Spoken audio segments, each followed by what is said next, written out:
Nadalan sa ormo't nagsugod ang istorya.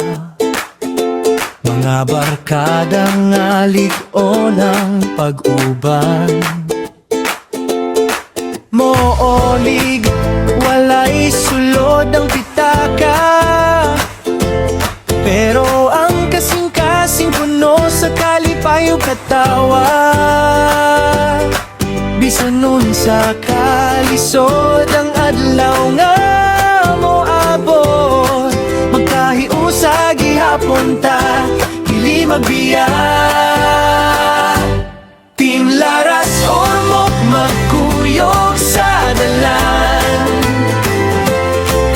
katawa og handumanan dili malimtan.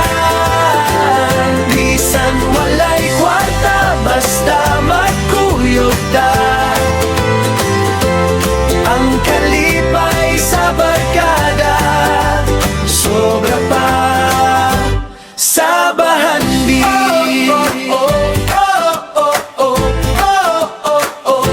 Sa gabi nga istorya o kantahan, mga damgo nga atong gihandong.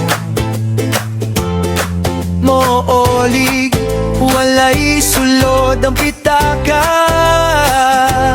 pero atong mga katawa puno sa handumanan. Kung molayo man ang panahon ng panaghigala, ay magpabilin kayang Team Laras Ormoc, usa ka pamilya sa kasing-kasing.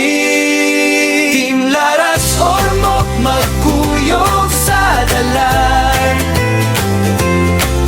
katawa ug handumanan dili malimtan. Bisan walay kwarta basta magkuyog ta, ang kalipay sa barkada sobra pa sa bahandi. Sa Ormoc magpadayon ang among istorya. Team Laras Ormoc barkadahan nga walay kapareha atihan. Team Laras Ormoc magkuyog sa dalan, katawa ug handumanan dili malimtan. Bisan walay kwarta basta magkuyog ta, ang kalipay sa barkada sobra pa sa